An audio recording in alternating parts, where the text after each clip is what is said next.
Siguro sila Dax yung mga nakadaan dito. So nakita ko rin yung video ni Dax. Meron din siyang mga napatay dito ng mga tauhan ni Ligaya. Subukan natin magpanggap. Bali tatawag tayo ng body. Baka may sasagot sa atin. Body! Kumusta na itong bihag ya?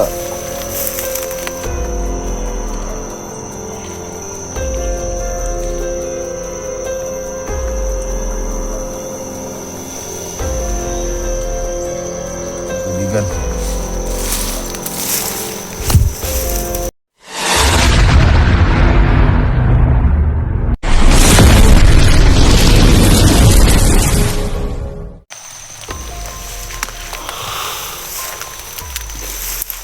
So, nandito pa rin tayo mga kaibigan.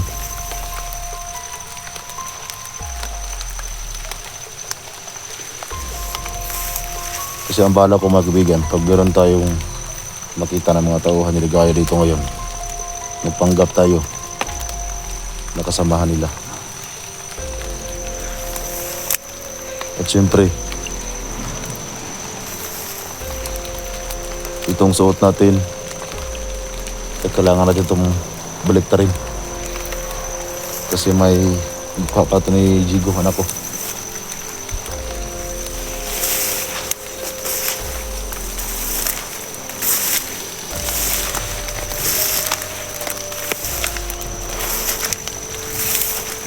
So buti ay hindi lumakas yung ulan.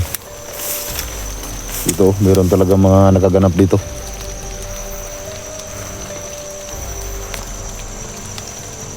Siguro sila Dax yung mga nakadaan dito. So nakita ko rin yung video ni Dax. Meron din siyang mga napatay dito ng mga tauhan ni Ligaya.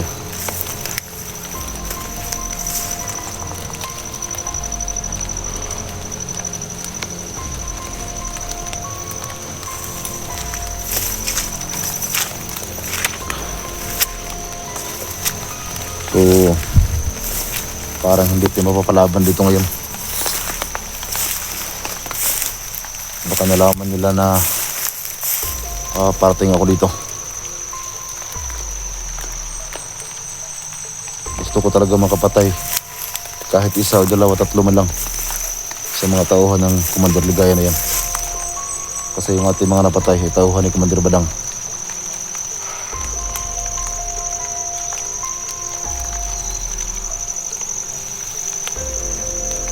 Sobrang sama ng mga taong to. Pati mga bahay ng mga hunter ay pinapasok na nila.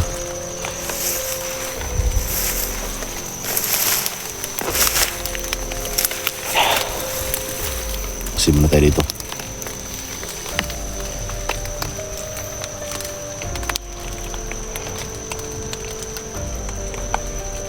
So itong pinasok natin, may daanan to. Yan, may mga apak, bago lang na apak yan.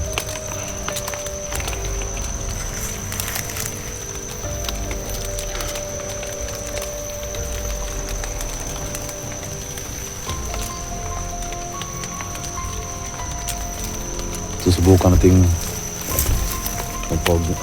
subukan natin magpanggap. Bali tatawag tayo ng body. Baka may sasagot sa atin. Pero dandahan lang natin. Buddy! Buddy! Kumusta na itong bihag ya? Subukan natin kaibigan. Baka may sasagot sa atin. Baka nagtago lang sila. Buddy! Yung mga bihag natin.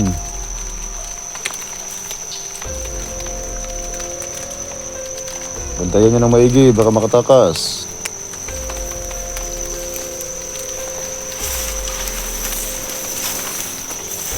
Diyan banda mga kaibigan, may mga lubi.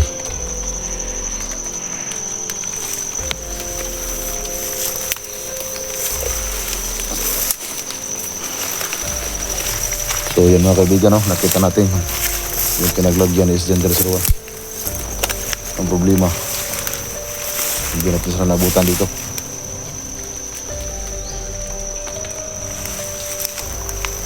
So ito mga kaibigan, no? Mga pwede itong maggulay. Ito ang tinatawag sa amin na pako. Masarap ito, lalo na pag may sardinas. Yung tawagin sa amin, yung atin na pak.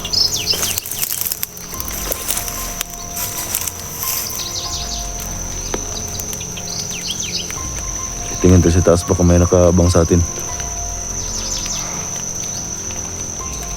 Pero alam niyo mga kaibigan, kahit medyo malayo yung ating kalaban, kahit kaya natin pakiramdaman yan, malalaman natin.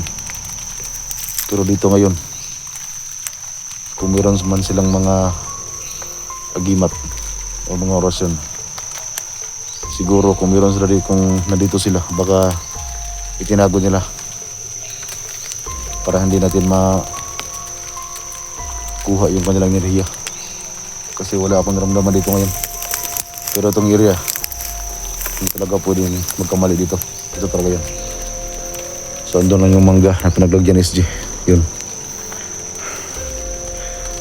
So sinabukan yung pumunta sa medyo malayo dito banda kasi sobrang taas ng mga damo dito. Baka dito sila natago, kaya pinasok ko ito.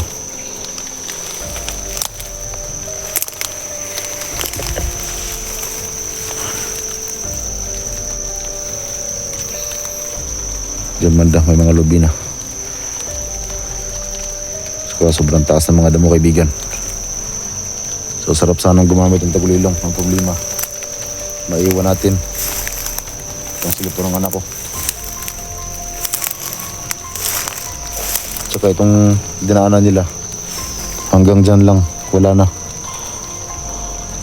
So subukan natin pumunta doon sa kabila.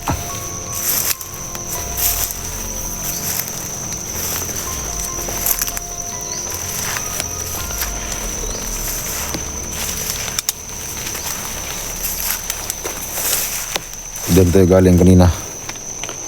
Dito. Tsaka dito, may dumaan din dito. Papunta doon.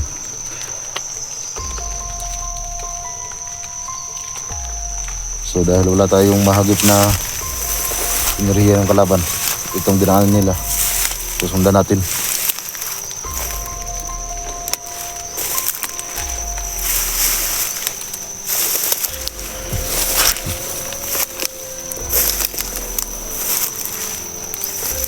Kailangan natin madubli ingat.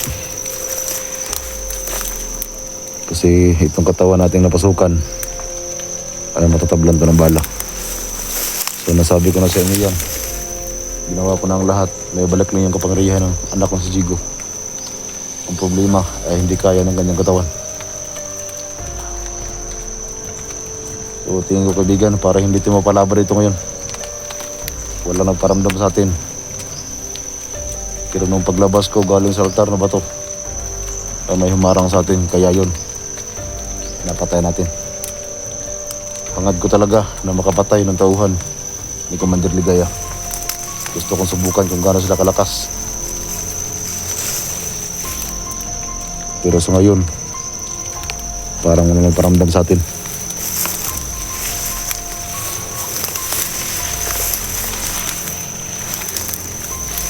Babayin natin itong kanilang mga dinaanan.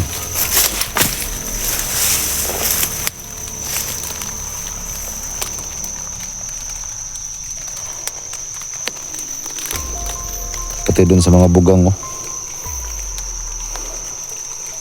Bali lahat. Kasi nakita ko rin yung video ni Dax, marami siyang napatay dito.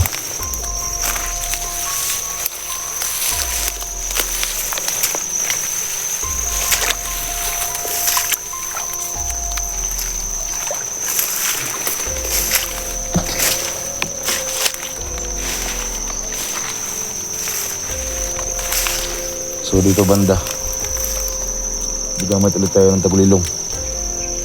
Kasi doon sa may puno ng bagay na gumamit tayo. So dito banda ako, susubukan kong suyurin itong paligid.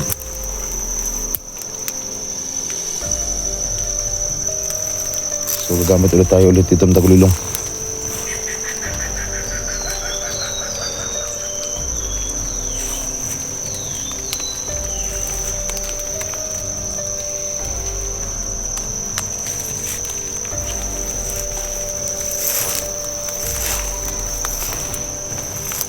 So yun, pagkita ko mga sa inyo ito.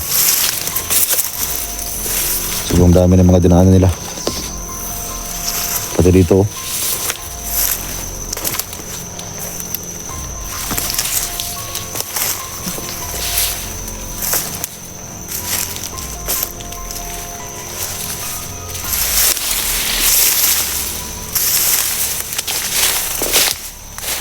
Yan, nakita nyo. So, sobrang dami ng mga dinaanan nila. Dito pa.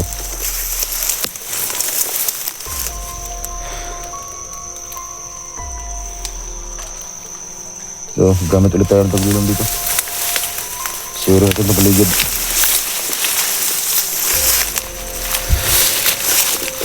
Dito lang muna itong kamera ng Jigo.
Mga kaibigan, wala talaga akong nakita dito.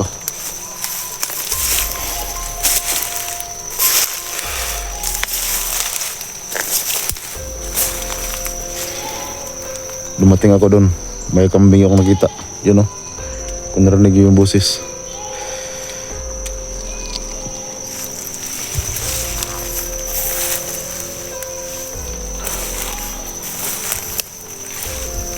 Buddy, kumusta yung bihag natin, buddy?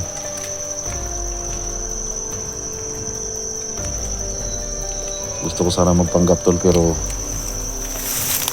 so minsan yung sinasabi ni Jigo sa inyo ay minsan ko, kasi yung laging tawag ni Jigo sa inyo ay tol.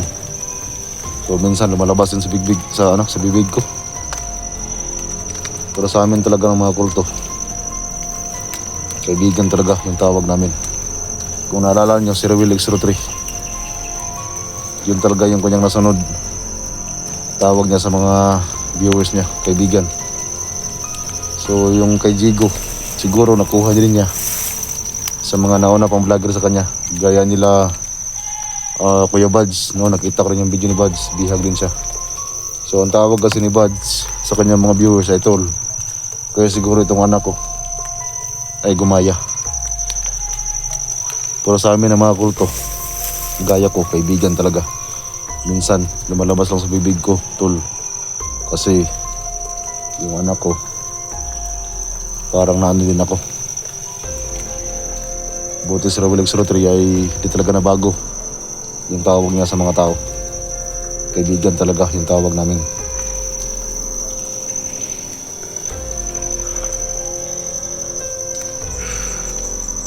Kaibigan, kumusta yung bihag natin dyan?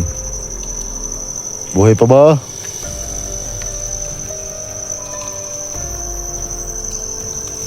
Wala talagang sumasagot sa atin to, kaibigan.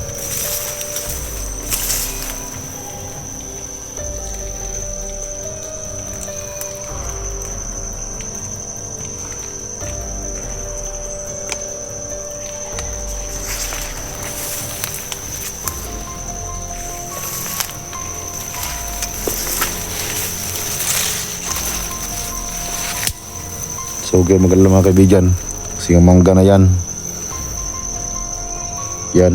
galing sa SG dyan. So kung maabutan mo tayo ngayon ng dilim, dyan tayo magmasid. Kasi malaki ang kutob ko, nababalik sila dyan. Siguro ngayon, itinago muna nila si SG Gender 01. At saka si Dax, nakita ko, dito siya galing sa malaking mangga. So yan yung ating abangan. Kasi malapit ang lumilim. Ngayon lang tayo nakapag-play ng video kasi sobrang lakas ng ulan kanina.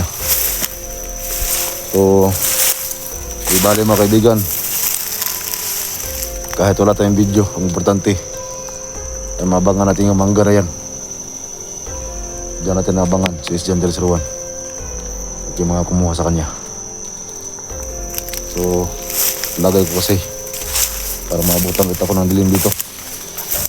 Tsaka medyo basa tayo dahil nga sobrang ulan. Buti yung bag ng anak kong si Jigo ay maraming damit. Kaya pala medyo mabigat yung bag niya. So kanyang baril, andun lang sa bag, itinago ko muna para hindi natin magamit. Kasi yung kanyang bala ay konti niya lang. So sana ay makahanap siya ng bala. Kasi alam ko, importante sa kanya yung baril. Kasi ang meron sa kanya ay tagulilong lang. Ginawa ko ng lahat para may balik sa kanya. Pero hindi talaga kaya niya kanyang katawan. Siguro darating din ang panahon na kaya na niyang i-handle lahat ng kanyang kapangyarihan. Kung ano man ang meron sa kanya dati. Tsaka itong lugar na ito, tingin ko mayroong mga normal na tao dito. Kasi may mga kambing, pero hindi ako sigurado. Baka mga kambing din yan ng mga bandido. Kasi itong si Commander Ligaya, nakita ko yung video ni Eric. May nakalagay doon na magnanakaw. Pero hindi ko alam kung gaano ko totoo. Mga walang hiya talaga itong mga dapat sa mga demonyo na ito papatayin talaga. Ang buong akala ko ay meron akong mapatay dito. Pero mukhang minamalas yata ako ngayon. Wala mo lang nagparamdam sa akin kahit isa. Pero sige lang, hindi ako alis dito. At syempre, abangan din natin yung video ni SG. Kasi gusto kong sabihin sa inyo na kahit nandito ako sa katawan ng anak ko, so alam din ng anak ko kung anong dapat gawin. Kasi minsan lumalabas ako dito, pero kailangan kong safety muna yung kanyang katawan. At siya yung nag-open. Minsan ako kasi meron akong kunting alam na. Dahil sa anak ko, medyo natuto ako gumamit ng cellphone. Kasi nung una, yung pag-open lang talaga ng video, yung kaya kong gawin. So ngayon, dahil meron din siyang sinabi sa akin kung paano. So ayan, medyo natuto tayo sa pag-open ng channel. So minsan kasi lumalabas lang ako, pero hindi ako lalayo sa katawan ni Jigo. At sana naman niya mag-operate ng cellphone niya. Kaya yun namin, nalaman namin yung mga upload nila SG. So maya-maya nilabas ako sa katawan ni Jigo, pero hindi ako lalayo sa kanya. Dito lang din ako, nakatingin lang ako sa kanya. Kasi alam ko meron din siyang kailangan tingnan sa kanyang cellphone. kailangan din niya mag-upload. Buti itong kanyang cellphone ay mayroon pang konting load. Hindi ko alam kung kailan to maubos. Kasi itong lugar namin, may load ka lang, maka-upload ka talaga. Kasi ang sabi ni Jigo, malakas daw ang signal dito. Kasi bukid to. Sagap lahat ng signal dito. Ang problema kung mabusan ng load. Hindi ko alam kung magkano ang load ng Jigo. Kasi hanggang ngayon, meron pa rin. Ang problema, pag naubos na, wala na tayong balita. Pero kahit ganun pa man, hahanap ako ng paraan bilang ama ni Jigo. Gamitan natin ng tagulilong para malaman natin kung saan sulok sila magtatago. Basta medyo malapit lang, kaya natin yan. Pero nagtaka lang ako ngayon kasi wala akong masagap talaga ng enerhiya ng kalaban. Hindi ko alam, baka alam nila na papasok ko dito, kaya medyo lumayo sila.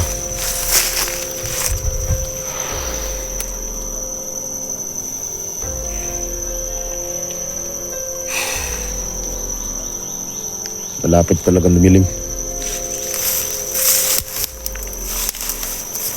Tsaka tungkol doon si Commander Badang, hindi pa ako tapos doon. Gusto ko ulit makasagupa si Badang. Pero dahil sa sobrang request kay SG, at saka sabi ni Jigo anak ko na kailangan daw maghanap din kay SG. So medyo malas tayo kasi yung location ni SG nakita natin. Ang problema, wala tayo nasagupa dito. Gusto ko magpainit ng katawan pero wala tayong papainitan kasi parang lahat sila nagtago. So tandaan nyo mga kaibigan, abangan yung video ni Jigo. Yung mangga na yan, kung maabutan tayo dito ngayon ng dilim, abangan natin yung mangga na yan. Kasi malaki ang kutob ko, babalik sila dyan. So abangan nyo mga kaibigan, kasi cut ko lang muna itong video ni Jigo. Kasi masiglang muna ako dito at huwag kayong maglala. Kasi pag meron tayong mapansin na kalaban, mag-open tayo ng kamera para kahit papano makikita nyo yung buong pangyayari dito. At yung mga kaibigan sa mga bago pa lang nakapasok sa channel ng anak kong si Jigo, huwag yung kalimutan pag-subscribe ba yun. Hindi ko alam kung tama ba yung aking sinasabi kasi yun lagi yung narinig ko sa anak kong si Jigo. Subscribe at share rin ng video niya para makalat po ng ibang mga hunter at para mayroong ibang hunter din na makapasok sa location nito para makatulong sa kasamahan ni Jigo ng mga vlogger na bihag. So para mga kaibigan, hanggang sa muli, cut ko lang muna itong video ng anak ko.